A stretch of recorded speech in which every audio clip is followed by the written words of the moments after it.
Hello friends, welcome to the world of thermodynamics. तो आज हम थर्मोडायनामिक्स के कुछ बेसिक कंसेप्ट्स के बारे में जानेंगे। तो सबसे पहले सिस्टम क्या है, इसको समझने के लिए एक एग्जांपल लेते हैं। आप सभी ने वाटर को बॉईल होते हुए तो देखा होगा। तो जब वो वाटर बॉईल होता है तो उसके अंदर क्या क्या होता है, उसके अंदर उसकी कुछ प्रॉपर्टीज़ में चेंज आते हैं। जैसे उसका टेम्परेचर चेंज होता है, उसका वॉल्यूम भी चेंज होता है, उसका कुछ ना कुछ प्रेशर भी चेंज होता है। तो इतने सारे जब चेंजेस हो रहे हैं तो यही हमारा सिस्टम कहलाता है। मतलब कुछ भी चीज़ जो कि अंडर ऑब्जर्वेशन हो वही हमारा सिस्टम कहलाता है। द नेक्स्ट इज सराउंडिंग क्या है, जो कुछ भी चीज़ सिस्टम के बाहर हैं वो सभी चीज़ सराउंडिंग्स में आती हैं। द थर्ड इज बाउंड्री क्या है, बाउंड्री वो है जो कि सिस्टम और सराउंडिंग को सेपरेट करती है, वो हमारी बाउंड्री होती है। And the last is universe क्या है, सिस्टम और सराउंडिंग दोनों को अगर हम ऐड अप कर दें तो वो बन जाता है हमारा universe, the whole universe. Then next आता है हमारा थर्मोडायनामिक सिस्टम के टाइप, कितने प्रकार के होते हैं। अगर हम मास और एनर्जी के ऊपर बात करें तो ये 3 प्रकार से डिवाइडेड हैं। सबसे पहले close system, second one is open system and the third one is isolated system. अब तीनों को एक एक करके हम पढ़ते हैं। सबसे पहले क्लोज सिस्टम क्या होता है। हम अपना एग्जाम्पल फिर से लेते हैं जिसके अंदर हमने वाटर को बॉईल किया था। अब जब वाटर बॉईल हो रहा है हमने क्या किया, उसके ऊपर कुछ ढक दिया, यानी कि अब वो क्या हो गया, क्लोज हो गया। अब नीचे से उसको फ्लेम तो मिल रही है वाटर को, क्योंकि वो बॉईल हो रहा है, यानी कि एनर्जी का ट्रांसफ़र हो रहा है, ट्रांसफ़र ऑफ एनर्जी इसके अंदर हो रहा है। लेकिन ये क्लोज है, हमने ऊपर से कुछ ढक दिया तो जो मास है वो कांस्टेंट रहेगा, यानी कि जो वेपर है वो एटमॉस्फेयर में बाहर सराउंडिंग में नहीं जाएगा। तो ये हमारा क्लोज सिस्टम होता है। सेकेंड इज ओपन सिस्टम, इसके अंदर जो वाटर बॉईल हो रहा है उसको हमने ओपन छोड़ दिया, यानी कि ऊपर कुछ भी नहीं ढका हुआ है। ऊपर क्या है, एटमॉस्फेयर है, फ्री एयर है, यानी कि जो वेपर बनेगा वो बाहर चला जाएगा। यानी कि एनर्जी तो उसको मिल रही है नीचे से, यानी कि ट्रांसफ़र क्या हुआ, एनर्जी का ट्रांसफ़र हो रहा है, लेकिन इसके अंदर साथ ही साथ मास का भी ट्रांसफ़र हो रहा है, क्योंकि जो वाटर वेपर है वो बाहर चला जा रहा है, एटमॉस्फेयर में चला जा रहा है। यानी कि transfer of both mass and energy takes place, इसके अंदर दोनों के दोनों होते हैं। और इसी ओपन सिस्टम को हम कंट्रोल वॉल्यूम भी कहते हैं, कंट्रोल वॉल्यूम के नाम से भी ओपन सिस्टम को जाना जाता है। And the third one is isolated system. ये क्या होता है, इसके अंदर एनर्जी और मास दोनों का ट्रांसफ़र नहीं होता। इसके लिए आप एग्जांपल लेते हैं थर्मस का। थर्मस में क्या होता है, चाय गर्म की गर्म रहती है, यानी कि उसमें ना तो कोई एनर्जी अंदर से बाहर जा रही, ना ही बाहर से अंदर आ रही, क्योंकि वो गर्म की गर्म है, नहीं और ज़्यादा गर्म हो रही, नहीं और ज़्यादा ठंडी हो रही, यानी कि नो ट्रांसफ़र ऑफ एनर्जी। और मास का ट्रांसफ़र हो ही नहीं रहा, क्यों, क्योंकि वो क्लोज है। जब क्लोज है तो मास का भी ट्रांसफ़र नहीं हो रहा और एनर्जी का भी ट्रांसफ़र नहीं हो रहा, तो वो हमारा होता है आइसोलेटेड सिस्टम। आई होप ये तीनों के तीनों आपको क्लियर हो गए होंगे। अब नेक्स्ट आती है कंट्रोल वॉल्यूम। ये क्या होता है, इसके एक एक प्रॉपर्टी समझते हैं। सबसे पहले it is system of fix volume, इसकी जो वॉल्यूम होता है वो फिक्स रहता है। सेकंड, इसको हम ओपन सिस्टम के नाम से भी जानते हैं। अभी जो पिछले पढ़ा था ना, वही ओपन सिस्टम कंट्रोल वॉल्यूम होता है।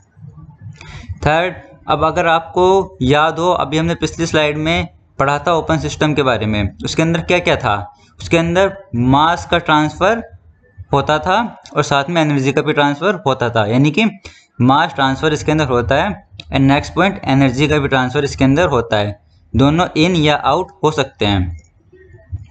अब नेक्स्ट इज कंट्रोल सरफेस। ये क्या होती है कंट्रोल सरफेस, कंट्रोल सरफेस वो बाउंड्री होती है जहाँ से कंट्रोल वॉल्यूम में मास और एनर्जी का ट्रांसफ़र होता है, यानी कि वो वॉल होती है जहाँ से एक्सचेंज हो सकता है एनर्जी का भी और मास का भी।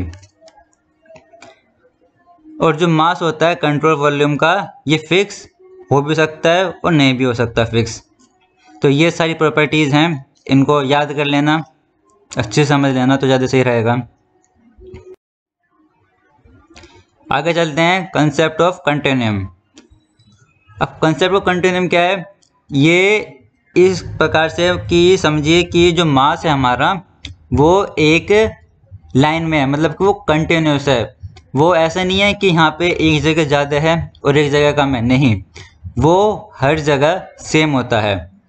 ये हमारा कंसेप्ट ऑफ कंटिन्यूम है।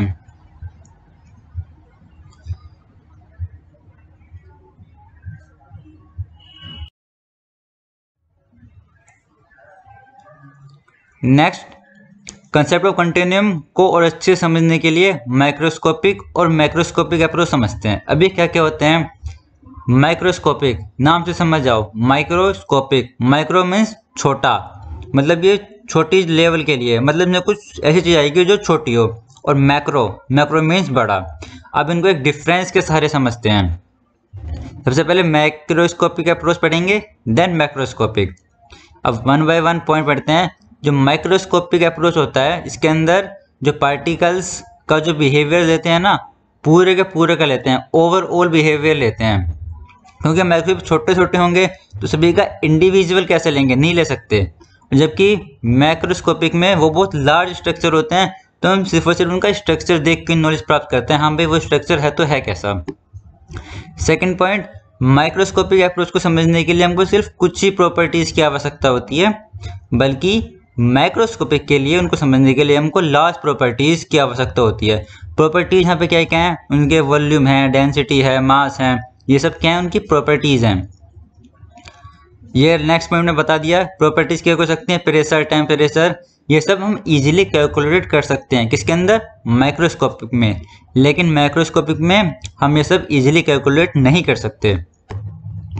फोर्थ पॉइंट, जो प्रॉपर्टीज होती है माइक्रोस्कोपिक में, वो हम उनका एवरेज लेके चलते हैं, जबकि मैक्रोस्कोपिक में हम सभी मॉलिक्यूल्स को अलग अलग इंडिविजुअली डिफाइन करते हैं। हाँ भी इसकी क्या प्रॉपर्टी होगी, इस एक मॉलिक्यूल्स की हर एक की इसकी क्या प्रॉपर्टीज है और इसकी क्या प्रॉपर्टी है, सबको अलग अलग लेके चलते हैं।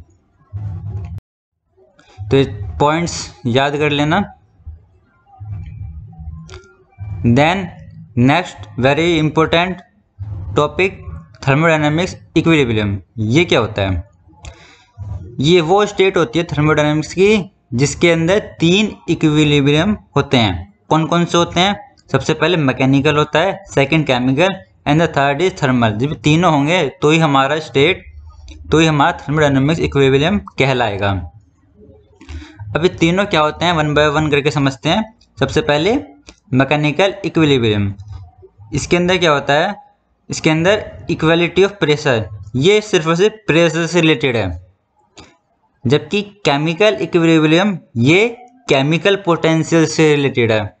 और थर्ड थर्मल इक्विलिब्रियम, ये हमारा टेम्परेचर से, इक्वालिटी ऑफ टेम्परेचर से रिलेटेड है। यानी कि मैकेनिकल किससे? प्रेशर से, chemical potentials, and thermal equality of temperature. Thank you.